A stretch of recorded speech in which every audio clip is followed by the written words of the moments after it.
para ir también haciendo un proceso de compartir en conjunto estas experiencias que vamos viviendo en cada país, pero que son muy similares, que nos ponen en común frente a las amenazas, pero que también nos ayudan a permanecer juntos frente a la resistencia, ¿no? Entonces les agradecemos mucho acompañarnos esta tarde y les invitamos a que podamos seguir acompañando todo el proceso. Como les decíamos, este es el inicio.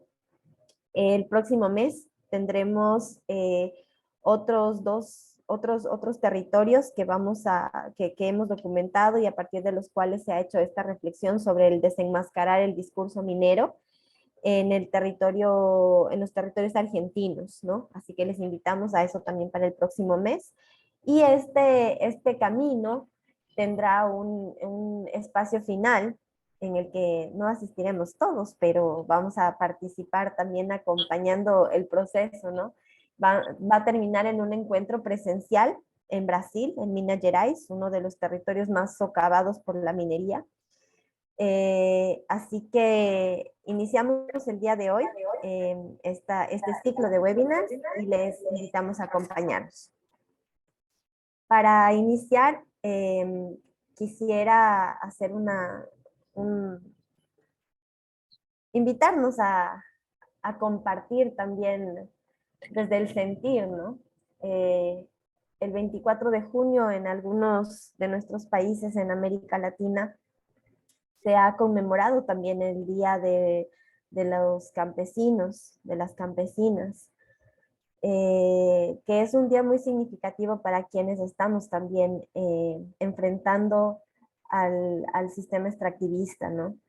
Es un día en el que hemos conmemorado las manos, las madrugadas, el trabajo arduo que hacemos miles de personas en nuestra América Latina para enfrentar desde los hechos, desde la vida cotidiana, desde el levantarse cada día, ¿no? Y trabajar con las manos otro modo de vivir, otra forma de hacer economía, otra forma de hacer vida, ¿no?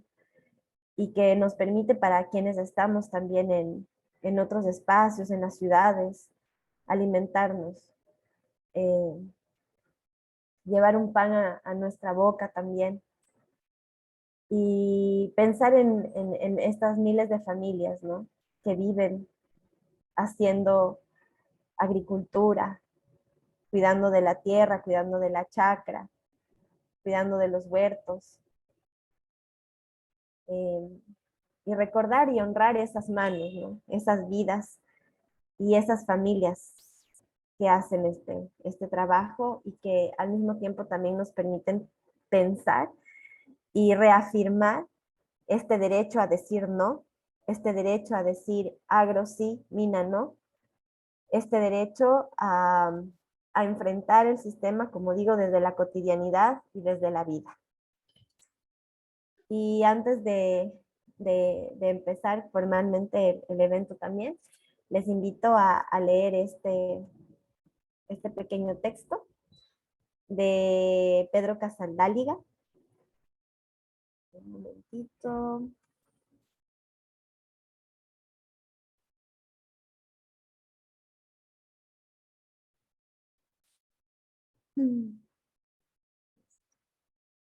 Y dice así: soneto libre a la patria grande. Y serás tú por fin la patria grande, india, negra, criolla, libre, nuestra, un continente de fraternos pueblos, del río Bravo hasta la Patagonia. Banqueros, dictadores y oligarcas engrosarán el polvo del olvido. No pagarás la deuda que te hicieron. No aceptarás más multinacionales. Que Dios, la paz, el mar, el sol, la vida, despertarás los huesos de tus santos y los arbolarás en pie de historia. Serás un parto de utopías ciertas y el canto de tus bocas hermanadas enseñará la dignidad al mundo.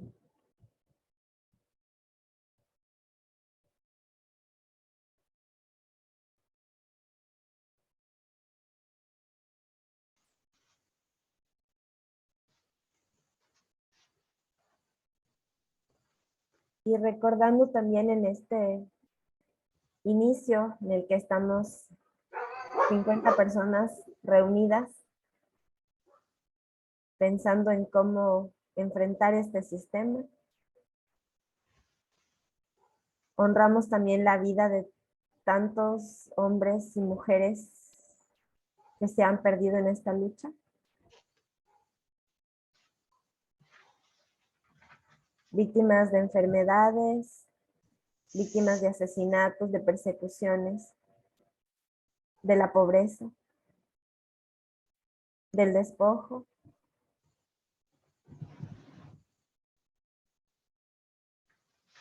Y reconociendo que así como estamos hoy unidos, somos cientos, somos miles y seremos millones.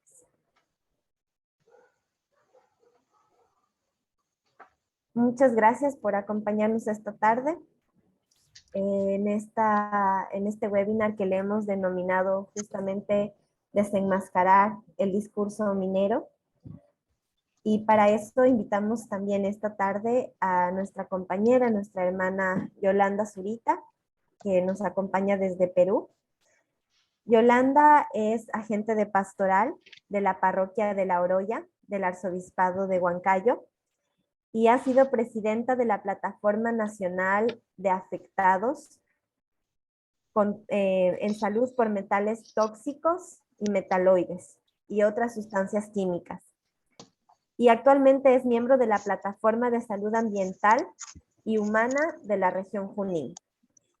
Muchos de ustedes ya la conocen o la reconocerán. Es para nosotros un gusto, un privilegio escucharte esta tarde, Yolanda. Y te damos la palabra y te damos la bienvenida.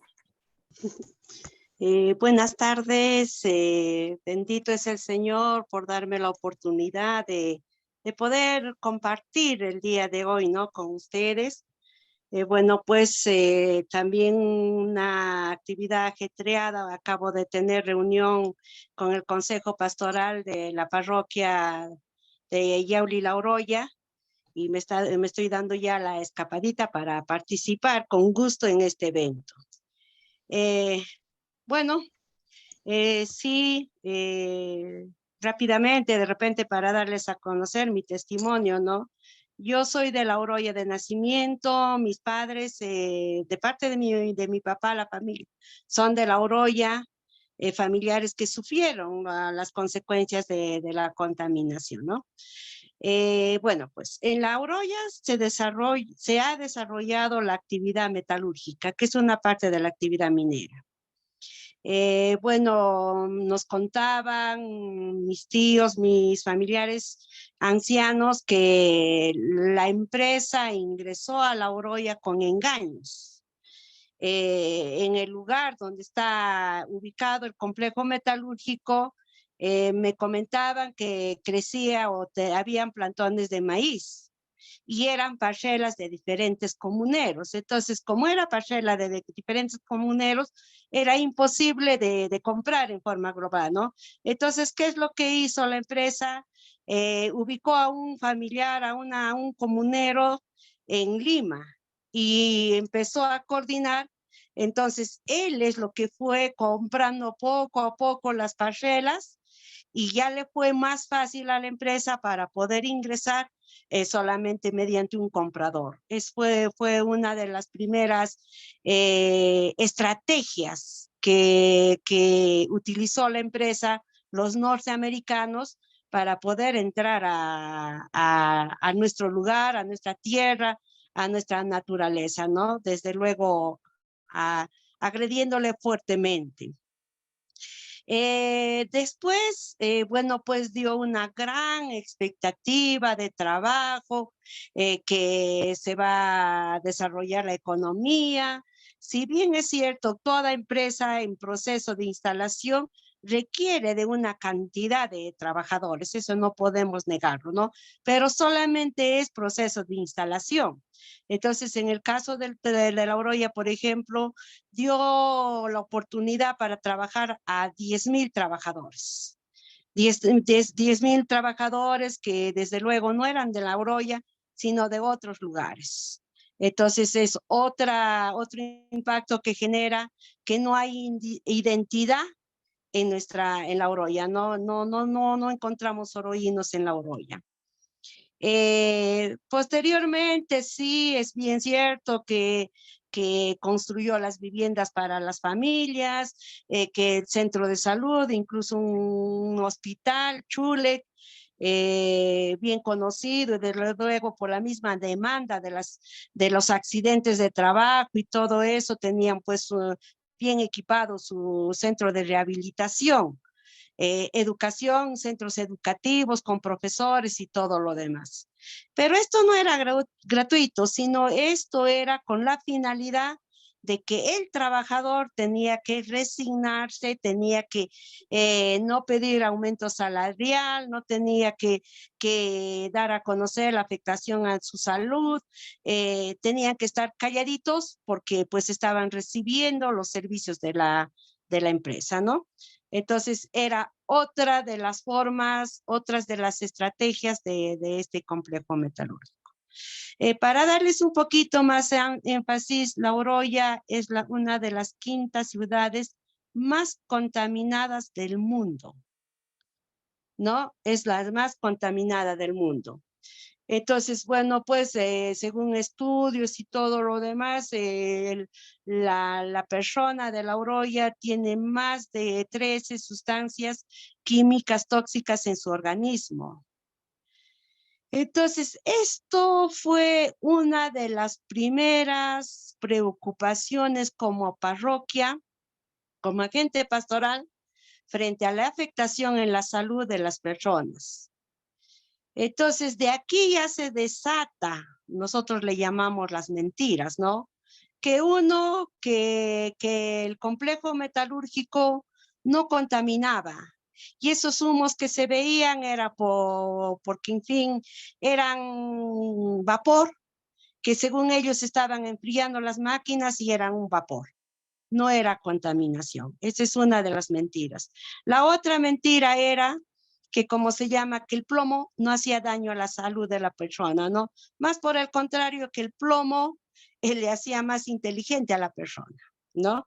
Esa era la otra mentira que ellos daban. Y era muy, muy fuerte como se dice, ¿no? Miente, que al final se cree, pues, ¿no? Y toda la población creía eso, ¿no?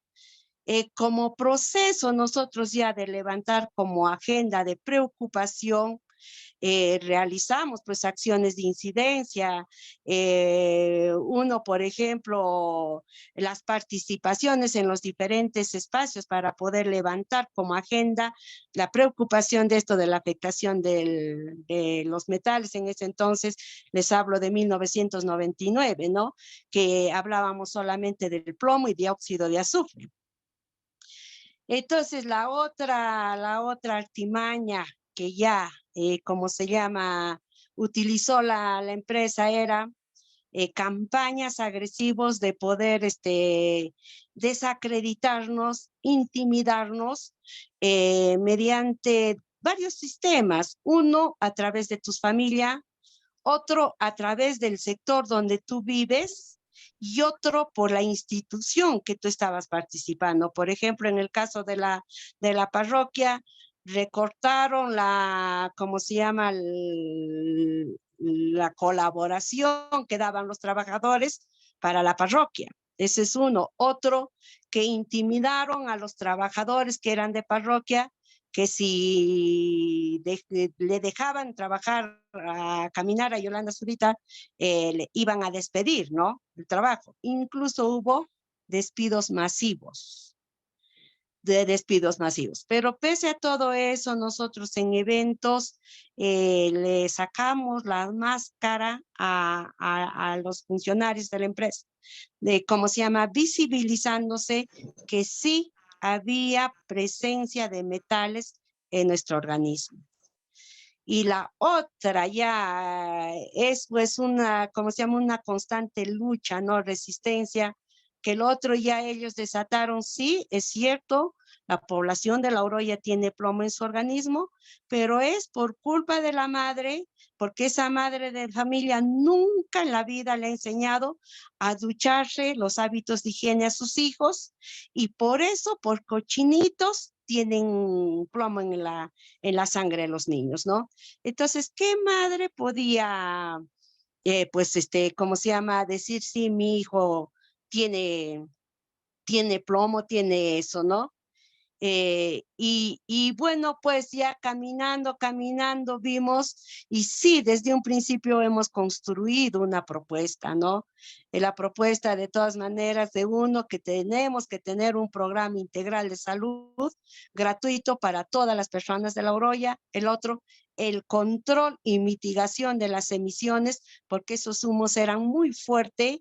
El otro era el control, perdón, la remediación de los pasivos ambientales, porque aquí tenemos ese cerro grande del Escorial, unos cerros inmensos, ¿no? Entonces siempre y eso ha sido una buena estrategia de nuestra parte, de presentarnos siempre con una propuesta viable. Y el otro era pues que nos dejaran participar activamente en todo este proceso. Bueno, ellos siempre delegaban funciones, que no, que ese es el Ministerio de Salud, que ellos tienen que ver, así por el estilo, ¿no? Entonces, ya entre las estrategias ya fueron acciones legales, porque en las otras acciones sí, pues estábamos informando, pero la población de La Oroya no querían saber nada, nos cerraban la puerta, no querían escucharnos, predominaba más ese mensaje que mandaba, que enviaba la empresa, ¿no? Predominaba más. Entonces ya las acciones legales que hemos empezado con esto, con la acción de cumplimiento, ante el Tribunal Constitucional del Perú, ganando, saliendo la sentencia a nuestro favor, pero no hemos tenido ninguna atención. Luego ya pasamos a la medida cautelar ante la Comisión Interamericana de Derechos Humanos, sale también ¿cómo se llama? Las órdenes o las indicaciones a nuestro favor, y posteriormente actualmente estamos ante la Corte Interamericana de Derechos Humanos.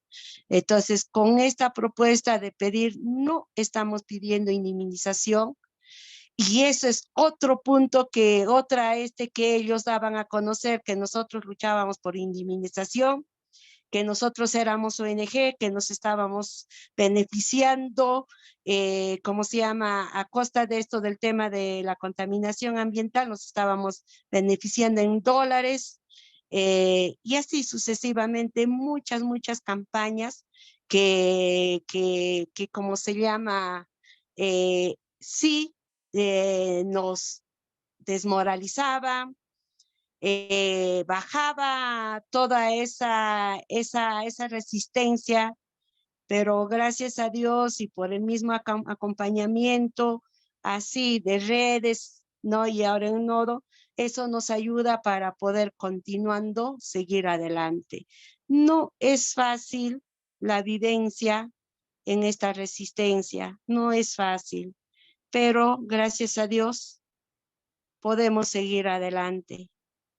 No sé si hay alguna pregunta, con gusto. Eh, Hay mucho por compartir, anécdotas, testimonios, que incluso así cara a cara he sufrido amenazas de violaciones, no solamente por la persona que me estaba amenazando, sino por todos los trabajadores, porque según ellos estábamos buscando ¿cómo se llama? El cierre del complejo metalúrgico. Eh, bueno, eso lo que podría compartir.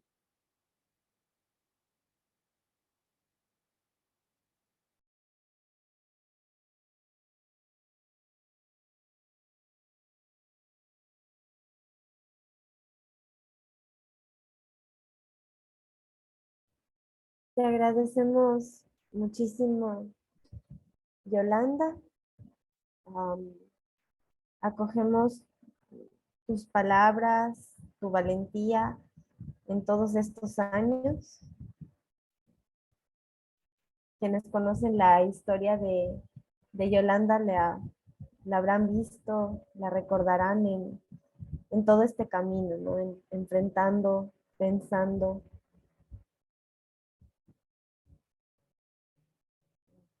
uniendo, convocando. Y el camino para llegar a las victorias que, que ahora se van sintiendo ha sido también muy complejo y no ha terminado, no ha parado. Y como ella nos compartía, las empresas utilizan las mayores formas, no les importa sin ningún escrúpulo tocar hasta las fibras más profundas, ¿no? Como lo que nos compartía del plomo y la higiene, ¿no? Que después genera otros impactos en la propia población, ¿no? Que las madres se callen de decir lo que sus hijos tienen, ¿no? Pero son muy estratégicas las empresas también. De ese lado también opera mucha organización, como sabemos. Y te agradecemos mucho, Yolanda, por tu presencia y por tu testimonio esta tarde. Al finalizar eh, de las ponencias, de los compartires, vamos a tener un momento más para comentarios, para preguntas, si queremos ampliar. Así que les animamos a colocar también sus comentarios o preguntas en el chat y después también guardar sus preguntas para el momento final que vamos a tener un espacio para compartir. Y como les decíamos, este webinar es producto también de un proceso de levantamiento de información, de investigación, que se llama, como vemos en estas pantallas, y que ya tenemos una publicación que la ha producido el Nodo Perú de la Red de Iglesias y Minería, en la que hacen parte muchas organizaciones de fe, organizaciones de iglesia, organizaciones ecuménicas y organizaciones de la sociedad civil también, ¿no? Y esta documentación se llama Falacias del Sistema Económico Extractivista, la lógica del Dios dinero desde la perspectiva de las iglesias y los pueblos. Reflexiones sobre estudios de casos mineros de La Oroya y Río Blanco en Perú. Entonces, sobre estos hallazgos, a partir de estas reflexiones, de estas conclusiones que se sacan, eh, como también está mencionado en la encíclica Laudato Si, ¿no? El Papa también ha sido muy fuerte dentro de la Iglesia Católica para nominar este sistema económico, ¿no? Eh, y ha tenido señalamientos también muy potentes y muy contundentes en contra del sistema económico en el que vivimos, ¿no? Eh, Acusándolo justamente de los males de la humanidad, de ser el diablo, de ser el demonio del sistema económico en el que vivimos, ¿no? Y que esta mirada sobre el desarrollo, esta mirada sobre el dinero, sobre el éxito, sobre el crecimiento, eh, hace que no despertemos hacia estas transformaciones, ¿no? Que necesitamos, a esta verdadera conversión que parte también de acciones políticas, económicas y ecológicas. Entonces, para eso también nos acompaña esta tarde el compañero Javier Janque, que es uno de los coordinadores en conjunto con Rolando Pérez, que también está en sala esta tarde, del Nodo Perú, de la Red de Iglesias y Minería. Javier ha estado por muchos años acompañando a las comunidades afectadas, pensando juntos en estrategias de resistencia, de respuesta, de exigibilidad de derechos. Al igual que Rolando, que también está presente esta tarde, solo que está un poco mal de salud y vamos a escuchar únicamente a Javier, ¿no? Rolando, por su parte, también ha sido parte de la defensa y del proceso de visibilización de lo que ha sido el caso de la Oroya, justamente, ¿no? Y la compañera Nancy, que también ha sido una de las documentadoras de este documento, que es parte de Grufides, en Cajamarca, en el norte de Perú, que también ha enfrentado casos también emblemáticos de minería, ¿no? Así que en esta tarde le damos la palabra a Javier, que ya está por aquí. Comparto un poco también sobre estos.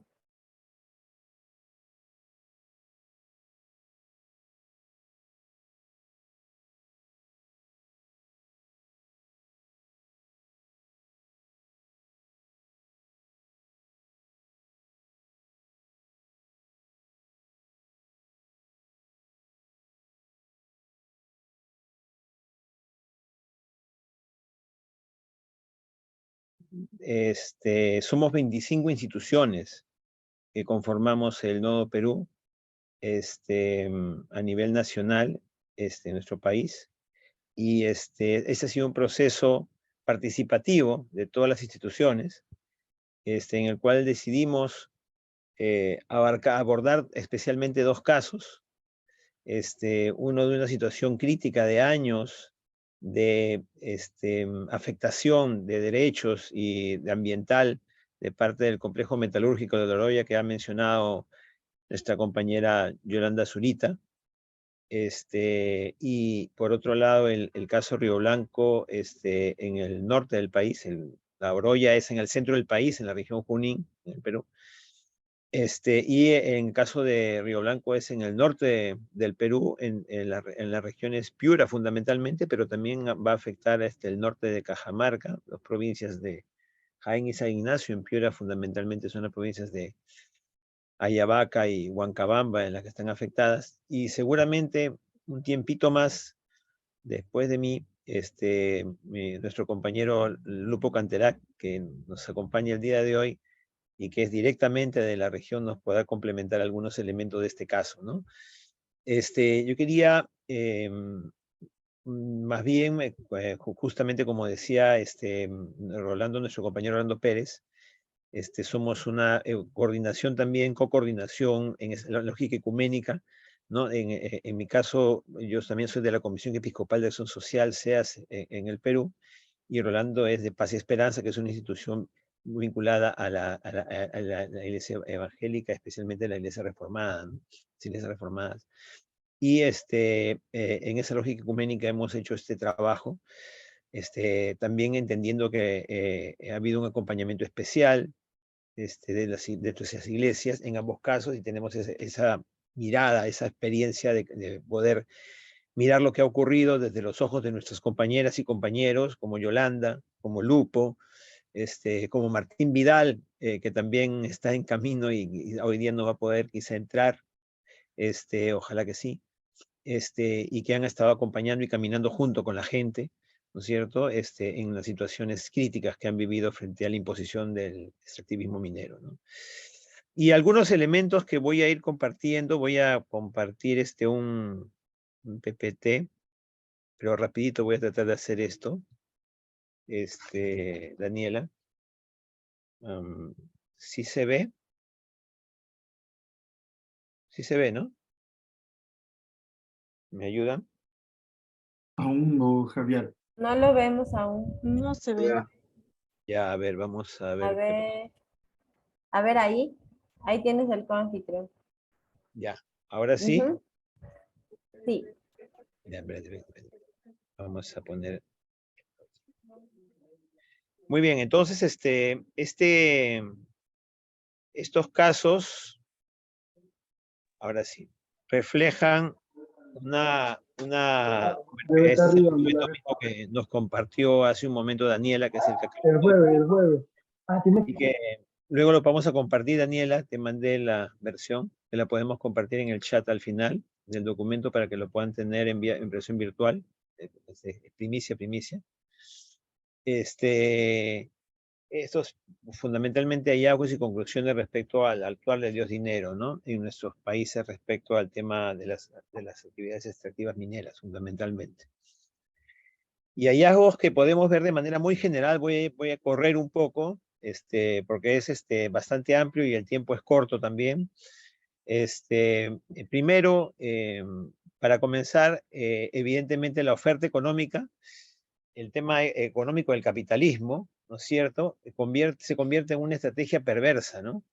En el cual, más bien, por el tema del dinero, como nos ha explicado, por ejemplo, ahora Yolanda, y como lo sabemos, se pone en paréntesis la valoración de los derechos humanos, ecológicos, la afectación a la vida y la salud, desde toda lógica y cualquier interés, porque todo se arregla, porque todo tiene un precio, ¿no es cierto?, hasta la vida.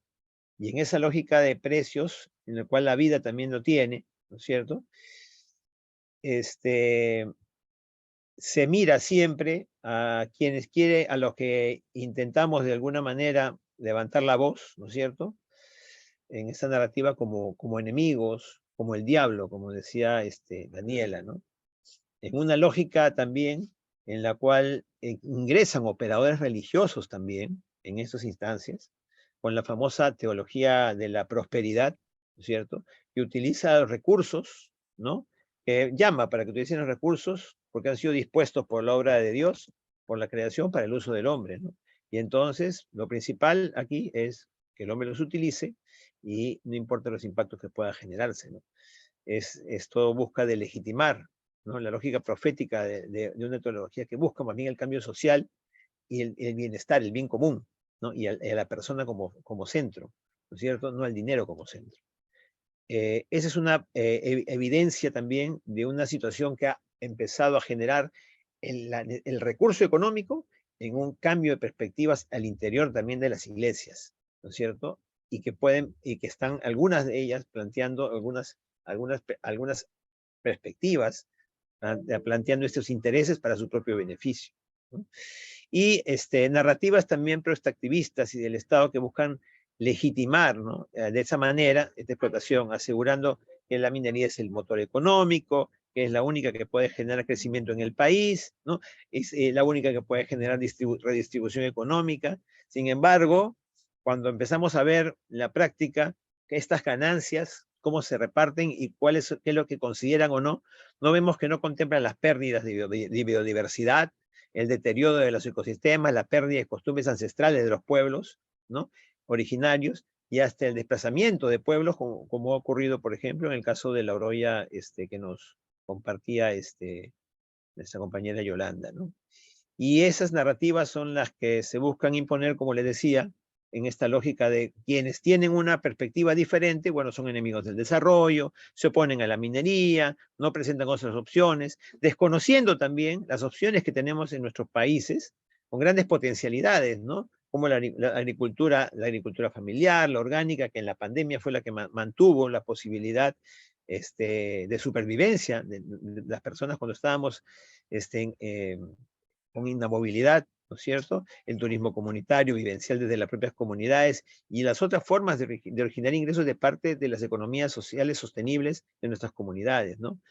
Entonces, esto se va dejando de lado y se prioriza la minería. Esto, como un segundo tema general, genera estos conflictos socioambientales, ¿no es cierto?, que la única forma que encuentran las empresas y los intereses económicos que están vinculados con los estados, lamentablemente, que no asumen el rol de garantizar derechos que deberían tener, ¿no es cierto?, simplemente se arreglan con un precio, con una ganancia económica, y esa es la única manera de resolver conflictos, lo que genera más conflictividad y genera más bien inclusive ilegalidad en el ingreso de los territorios de las comunidades y las comunidades afectadas finalmente en sus derechos, ¿no? Y el modo como estas empresas operan también evidentemente está muy vinculado con romper las comunidades, ¿no? O sea, el interés por romper el tejido social, ¿no?, de las comunidades para buscar negociar directamente con personas y no con comunidades en conjunto, ¿no es cierto?, afecta a esa cultura ancestral de armonía, de cooperación solidaria, ¿no es cierto?, y evidentemente genera esta situación de enfrentamiento mayor también entre una imposición de un sistema y población que lo que busca es el bien común, su bienestar, ¿no? Y no una imposición interesada que los excluye, que no los incluye en la toma de decisiones respecto a lo que se puede hacer hacia el futuro en sus territorios mismos, ¿no? Y es por eso que la población finalmente se resiste a aceptar el diálogo con las empresas, debido a que al final la estrategia de fondo siempre se basa en el divide y reinarás y todo se arregla con el Dios dinero, ¿cierto? Todo se arregla con dándole dinero a la gente y buscando la negociación. Y de esa manera, dentro de la lógica capitalista, imponer, comprar y vender, y nada más, ¿no? Esa narrativa empresarial, ¿no?, es legitimada, como ya hemos dicho, justamente por los propios agentes del Estado, ¿no? Y es legitimada también por el gran poder que tienen las empresas, ¿no?, que tienen tal poder, ¿no es cierto?, que se insertan dentro del Estado, inclusive con las puertas giratorias, que se insertan dentro del Estado para tomar decisiones en favor de las empresas, para modificar marcos normativos en favor de las empresas, ¿no es cierto?, y mantener este círculo vicioso que mantiene el extractivismo en nuestros países, lamentablemente. Y esto con el apoyo también de países del norte global, países del norte global que brindan una supuesta, entre comillas, ¿no?, apoyo para, por ejemplo, mejorar los marcos normativos en nuestros países, como ha pasado aquí en Perú, con el ofrecimiento de países, ¿no?, de la norte global que plantean el apoyo solidario supuestamente al Perú para mejorar los marcos normativos, y lo que hacen es flexibilizar los marcos normativos, favorecer a las empresas de sus países y de otros países para que puedan facilitar el ingreso a los territorios de comunidades, para que puedan flexibilizar los marcos para que haya menos exigencias y con eso sea más fácil la actividad extractiva, ¿no? Y todo eso, evidentemente, genera un Estado débil, un debilitamiento en la institucionalidad que no tiene una normativa sólida y que no tiene dientes para generar fiscalización y sanción a las empresas por las acciones que realiza, por el impacto ambiental, por los impactos sociales que genera, y consecuencia, el poder económico termina haciendo dependiente a los estados de las empresas, ¿no? Y eso es lo que sucede en el Perú y en nuestros países, evidentemente también producto de este poder de las actividades extractivas, ¿no? Y entonces, claro, nosotros, ante la forma en la cual se opera desde las empresas, ¿no es cierto?, y ante la forma en la cual el pensamiento único del potencial capitalista, del interés capitalista, es arreglar todo con el dinero, ¿no? La pregunta frente a ello y las afectaciones de derechos de la gente ¿es posible cuantificar o darle un valor económico, por ejemplo, el impacto que genera en la vida de las personas, el desarraigo de territorio de su comunidad? ¿Es posible poner un precio monetario a la salud de la comunidad? Lo que nos hablaba Yolanda hace un momento, ¿no? Que reclama más que una dádiva, porque creen que todo se arregla con el dinero, el derecho a una vida digna. ¿Tiene precio una vida digna? Otras estrategias de las empresas es cómo se profundizan las divisiones, ¿no es cierto?, a través de falsas narrativas que se empiezan a establecer, imponer en los dirigentes de las organizaciones sociales, ¿no?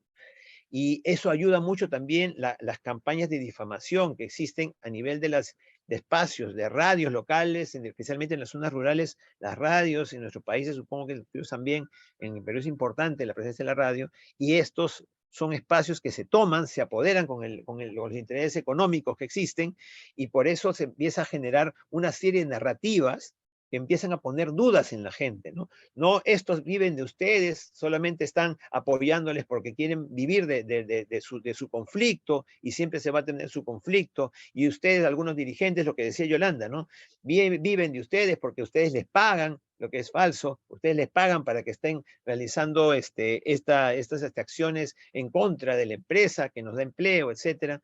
Y entonces toda esta mirada, toda esta profundización, profundiza la división, los riesgos a la vida de las personas, de los dirigentes sociales en los países, en Perú, por ejemplo, tenemos ya 24 personas asesinadas, ¿no es cierto? Especialmente en nuestra Amazonía y en otras zonas del país, producto de las actividades extractivas y las actividades ilegales. Y eso se produce también como consecuencia de esta afectación, ¿no?, en los derechos de las personas, este riesgo que se produce por generar estas divisiones internas y enfrentamientos internos entre las propias organizaciones locales y los intereses diversos que hay, ¿no es cierto? Y entonces lo que decíamos, ¿no? Cuando se agudiza más la conflictividad, se construye esta narrativa más agresiva donde arremete, ¿no?, el antiminero, el enemigo del desarrollo, los asalariados, los rojos, los terroristas, los terrucos, ¿no? Y esto incluye inclusive el desprestigio de personas, incluyen en el caso de iglesias, por ejemplo, obispos, sacerdotes, pastores, en diversos niveles, que asumen una postura que acompañar a su pueblo, caminar por su pueblo, y se ven complicados en estas situaciones, ¿no? Y el tema del terrorismo es un tema en particular muy emblemático aquí en el Perú. Ustedes saben que hemos tenido una situación de una violencia política, especialmente en los años 80 y hasta parte de los 90, y el objetivo es de legitimar, llamar terrorista, ¿no es cierto? Es hacer recordar esa narrativa estigmatizadora de los años 80, ¿no? De que cualquier manifestante era terrorista, había que encontrar un chivo expiatorio y había que, en todo caso, asesinarlo o desaparecerlo, ¿no? Y entonces, esas situaciones inescrupulosas de parte de las empresas y con cómplices, ¿no es cierto?, con los gobiernos de turno, los diversos gobiernos de turno, han marcado y marcan la situación de la actividad extractiva en nuestros países, ¿no? Y también eso está muy vinculado con la familiaridad que empiezan a tener con el poder económico que tienen, por ejemplo, con la propia Policía Nacional, las fuerzas internas, ¿no es cierto?, que también se articulan con las empresas para posibilitar, por ejemplo, marchas por la paz, mecanismos de acción en los cuales ponen al frente parte de la población, con otra parte de la población, en las cuales se generan el mayor enfrentamiento y conflictividad social que aumenta, ¿no? Y la cooptación, evidentemente, de parte de la población, que inclusive a veces no son parte del proyecto minero, vienen de otros lugares, pero que generan estos enfrentamientos internos, las denuncias falsas, los amedrentamientos, la criminalización, etcétera, con denuncias como el terrorismo, como ha pasado en el caso de Río Blanco, por ejemplo, ¿no? Una denuncia por terrorismo. Y entonces, terminando ya, porque creo que ya el tiempo no da para más, ¿no?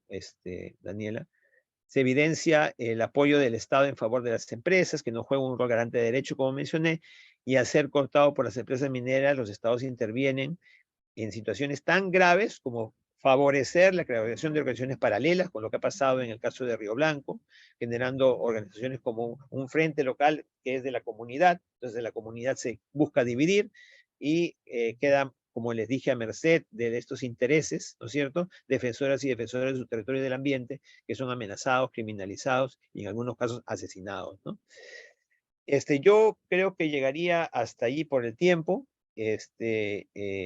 y mucho más de lo que les he compartido y lo que les hemos compartido pueden encontrar en la publicación que les va a compartir luego Daniel en el chat, que es la publicación que estamos compartiendo estos hallazgos, ¿no?, y conclusiones.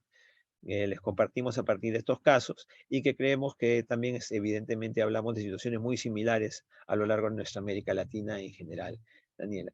Y sí, yo sé que el tiempo es ya mezquino, no sé si va a haber tiempo para preguntas, pero me hubiera gustado mucho que nuestro compañero este, Lupo Canterac pueda decir algunas palabritas, si es que es posible todavía, respecto al caso de Río Blanco, muy brevemente, ¿no?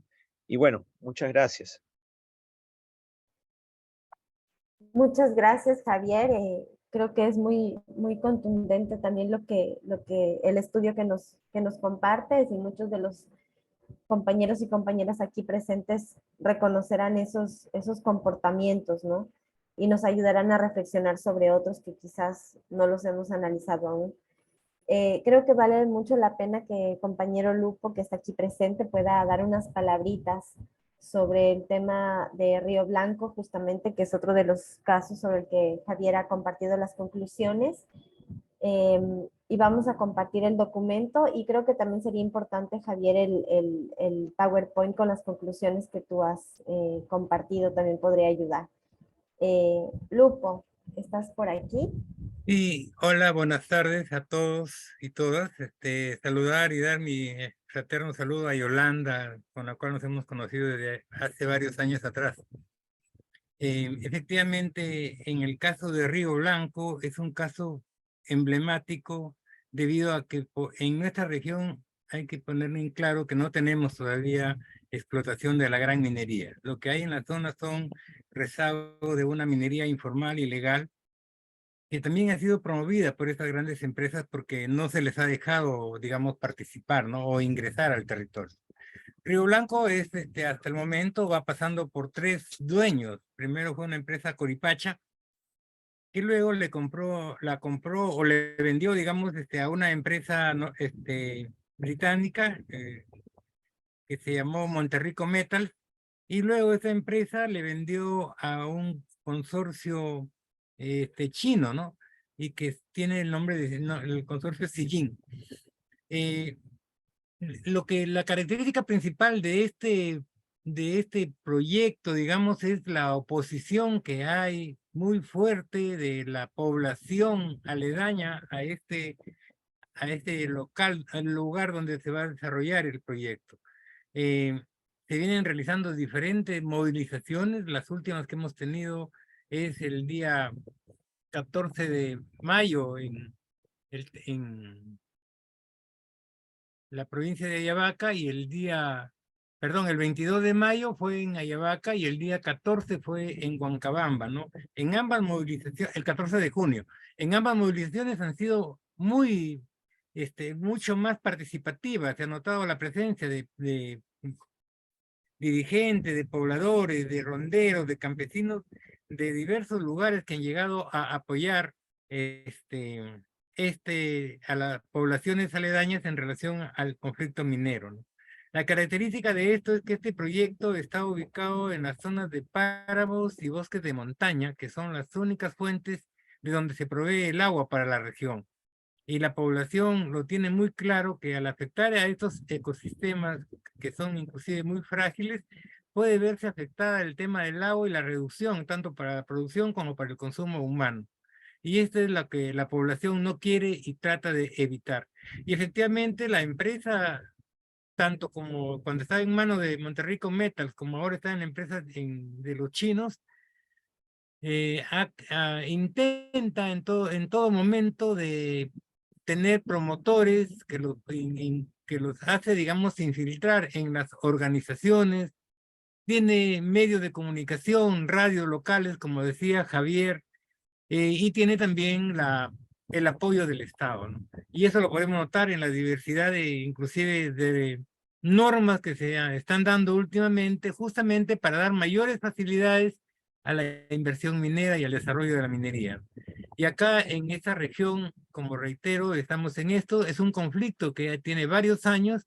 Hasta el momento, como resultado de estas protestas, de estas movilizaciones, inclusive se van dando ya un promedio de 10 muertos, 4 que han fallecido o han sido asesinados por el sistema represivo de la policía, que en diversas movilizaciones ha disparado, digamos, a los dirigentes, a los compañeros que protestaban, y 6 que han muerto tanto en el campamento de la empresa de Río Blanco como también 3 que llegaron a la zona y que también fallecieron por no tener una orientación y una información adecuada, y fallecieron lamentablemente en la zona justamente de estos páramos, ¿no? Además de esto, han dejado personas lisiadas. A una persona se le ha tenido que cortar la pierna, a otro perdió un ojo, y otros más que han quedado así, con secuelas de diversas índole, ¿no? Además, que también hay muchos dirigentes que son denunciados, amedrentados y todo esto, ¿no? Y más que todo es para tratar de evitar que los dirigentes asuman realmente la defensa de su territorio. Hay que recalcar que en los diversos eventos que llevan las comunidades campesinas, las rondas, en todo caso, en sus congresos, más que todo, lo primero que ratifican es el acuerdo de rechazar la actividad minera en sus territorios. Eso es muy importantes desde nuestro punto de vista, porque en base a eso es que la población, la dirigencia tienen que acatar estos acuerdos para evitar la presencia de la empresa. Últimamente la empresa efectivamente viene con mayor agresividad tratando de buscar lo que ellos llaman la licencia para poder ingresar a estos territorios que están en comunidades campesinas, que quiere ingresar para culminar supuestamente sus estudios, pero la población, las comunidades no le han permitido y no quieren entablar con ellos ningún tipo de diálogo, ¿no? No hay diálogo. Con quien se busca el diálogo es con el Estado, pero para que retire las órdenes, las resoluciones que les han dado a favor de la empresa. Eso es lo que tenemos acá. Hay mucho que conversar, mucho que decir, pero por el tiempo también, en todo caso, agradezco que me hayan permitido esta pequeña intervención. Muchas gracias. Saludos a todos. Muchas gracias a ti, Lupo, por acompañarnos y por compartir también desde la realidad que están enfrentando en otro nivel también, ¿no? Desde Río Blanco. Ahorita no quisiéramos dejar o cerrar este webinar sin antes invitar a quienes quieran hacer alguna pregunta. Por ahí Carlos preguntaba qué material, qué mineral están queriendo extraer de Río Blanco, y la respuesta que daba Javier era cobre, ¿no? Perdón, es cobre y molibdeno. Cobre y Cobre y molibdeno. molibdeno, sí, perdón, eso nos faltó aclarar. Muchas gracias, Lupo. Otros comentarios, otras preguntas. Vamos a irnos hasta las 6:15, o sea, 15 minutitos más, para que podamos también hacer este intercambio, ¿no? Por eso, quienes quieran hacer algún comentario, alguna pregunta, por favor, abran su micrófono o levanten la mano para ocupar la palabra.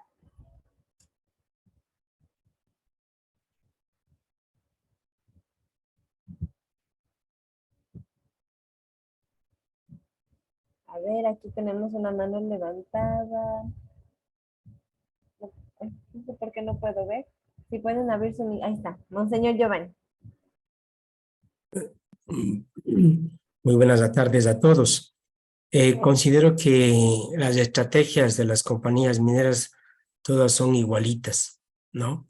Cuando empieza una concesión o una empresa a hacer su trabajo, está un tiempo y viene otra con otro nombre, a lo mejor son las mismas, pero con otro nombre. Luego vienen otra con otro nombre. Es lo que hemos vivido en INTAG. Y creo que yo tengo el lema de que para defender la vida y a los pobres tenemos que muchas veces luchar contra las estructuras gubernamentales, porque nos damos cuenta que lo que dice Papa Francisco en Laudato Si favorece a pocos y empobrece a muchos la minería.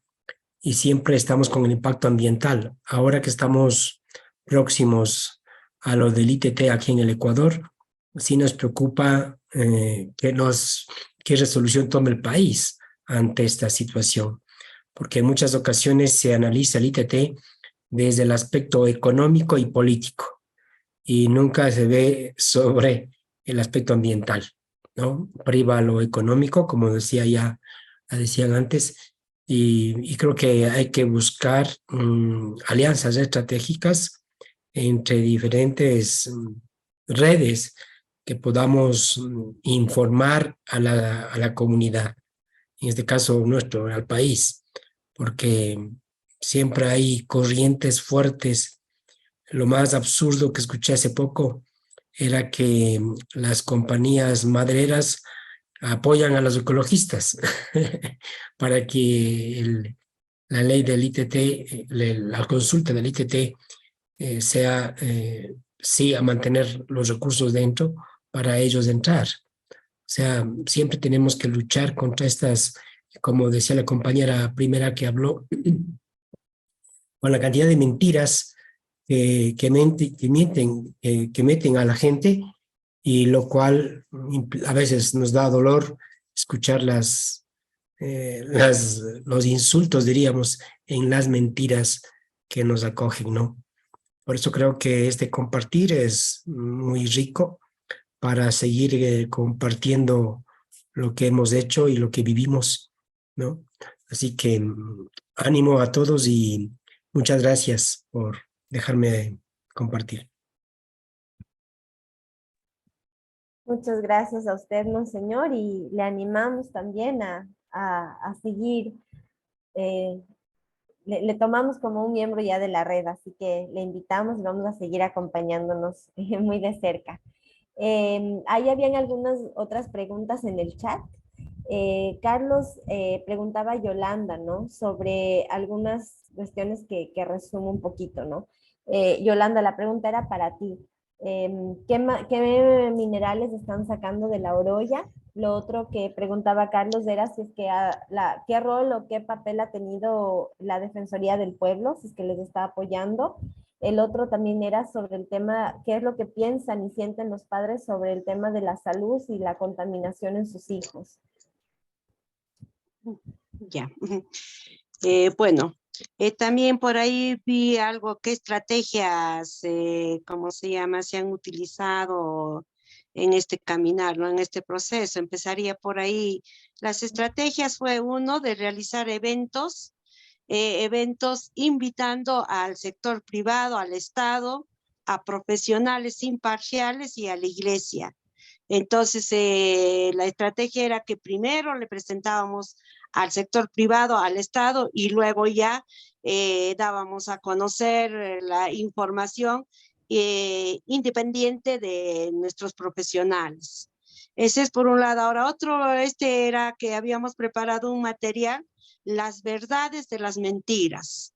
Entonces, aclarando todas las mentiras que ellos decían, y nosotros pues con folletitos y materiales llamado, ¿no?, las verdades de las mentiras. El otro, toda nuestra presentación era con propuestas, ¿no? Y finalmente las acciones legales. Es por un lado. Ahora, en cuanto a los metales, minerales, en el complejo metalúrgico se procesa los concentrados que vienen en la mina, ¿no? De las minas. Se funde, si se quiere decir, o ya se saca el plomo, el zinc, etcétera, etcétera, ¿no? En el complejo metalúrgico eran un total de 6 metales y aliados, ¿no? Entonces, plomo, ¿cómo se llama? Cobre, zinc, una serie de metales, y era más, es el lugar donde procesaban los concentrados que tenían alta pureza, alta toxicidad, que no era procesada en otros países, era como el basurero que lo procesaban, ¿no? Entonces, por lo tanto, esto en el último periodo en la administración de la Duerran se agudizó la contaminación ¿cómo se llama?, del aire, afectando al suelo fuertemente. Incluso tenemos el suelo una profundidad de 80 centímetros que está altamente afectado. La otra pregunta, por favor, ¿me podría...? ¿Había una tercera más? Era lo que los padres están hablando sobre la salud de sus hijos, ¿no? Ya. Esta es una realidad dolorosa, bien dolorosa, en el sentido que los padres vivían ese sufrimiento, más que nada las madres de familia, ¿no? Ese sufrimiento de niños afectados, porque la afectación es, ¿cómo se llama?, muy doloroso. Que niños, personas que se van a la invalidez, sufrimiento de dolores intensos de huesos, falta de concentración, y así sucesivamente, ¿no? Niños con alto grado de desnutrición, con anemia, por más que tenían una buena alimentación y todo lo demás, no podían superar. personas con con síntomas de tuberculosis, pero que no tenían pues el bacilo de Koch para decir que tenían tuberculosis, ¿no? Entonces, ese sufrimiento era tan fuerte, doloroso, que tenían que renunciar la salud de sus hijos justamente por esa mirada que el desarrollo está basado en la economía.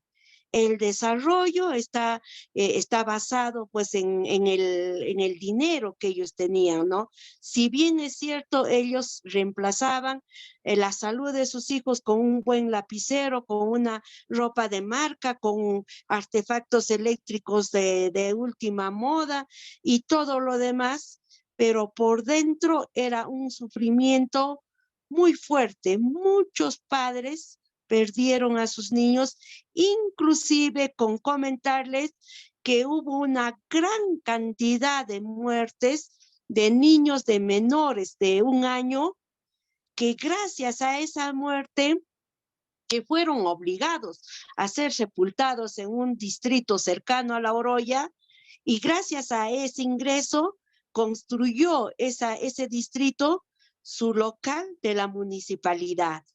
Entonces ya deben imaginarse cuánto de dinero ingresó y qué cantidad de niños fallecieron a tierna edad. Y todo eso producto por la contaminación que teníamos.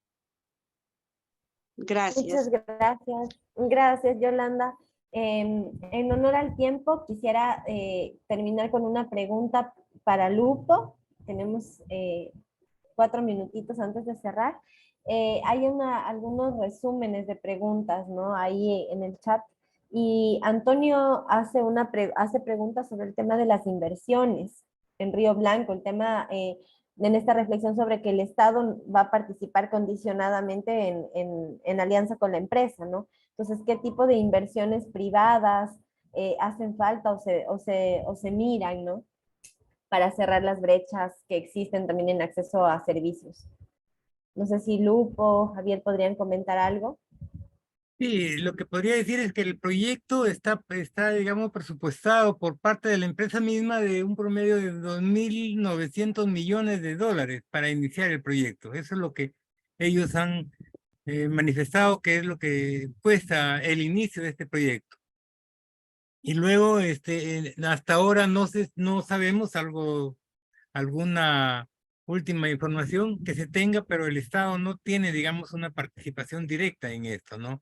El Estado solamente se beneficiará con el tema de los pagos de impuestos, ¿no? Pero que estos efectivamente no son inmediatamente, sino después de cierto tiempo que se le da para que la empresa supuestamente, entre comillas, recupere la inversión que realiza en el proyecto. Eso es lo que se sabe y efectivamente, como lo han manifestado anteriormente tanto Yolanda como Monseñor, es que la empresa efectivamente utiliza todo tipo de elementos para hacerse parecer como la buena, ¿no? Va a haber trabajo, van a beneficiarse, van a haber diversos tipos de obras y que ahora, como todos sabemos, eso es falso, ¿no? Y otro tema que también nos está afectando acá a nivel de región es el tema del cambio climático, ¿no? Hemos tenido este año entre 2022 y 2023, en los primeros meses, más que todo acentuados en esto desde marzo hasta abril, mayo, fuertes lluvias con unos calores fuertes. Ahora inclusive en época de verano estamos con un calor de hasta 30 grados. O sea, como ustedes me han visto en polo manga corta, es porque efectivamente, y estoy al costado con un ventilador inclusive, para ver por el tema del calor que está haciendo, que es demasiado fuerte, en una época de invierno, perdón.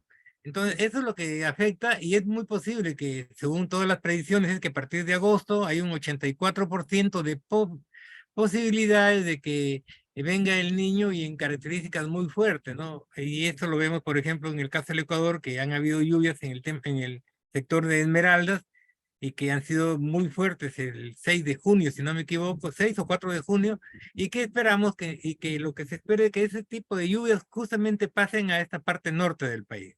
En la característica, como decía Javier, este proyecto está justamente ubicado casi a línea de frontera con Ecuador, inclusive, ¿no? Y justo para eso, inclusive, el Estado le dio una ley, dio un decreto dándole la posibilidad de desarrollarse, supuestamente porque es de interés nacional, para que pueda ingresar a trabajar una empresa extranjera en este sector. Eso es lo que podía conversar. Hay mucho más, como reitero, pero el tiempo, ¿no? Gracias. Daniela, una cosa pequeña nada más respecto a la misma pregunta, pero mirada desde otro ámbito que entiendo también por ahí podía ir, ¿no? Respecto a la inversión que hay para la protección de los páramos, más bien, ¿no? Y de los bosques de neblina en estas zonas. Y eso de parte del Estado es mínimo, ¿no? Justamente había puesto en el chat, ¿no? Que más bien se está promoviendo, como pasa con Río Blanco, el otorgamiento de derechos en esas zonas, ¿no? Justamente, ¿no? Antes que su protección. Que en realidad no tienen un nivel de protección intangible, ¿no? Porque acá en Perú lo único que es intangible son los parques nacionales y sus santuarios naturales. Que hay un santuario natural cercano ahí que es Tabaconas Nambaye, pero que no es esa zona. Y entonces hay una situación de riesgo en la única zona de páramo que hay en el Perú, ¿no es cierto?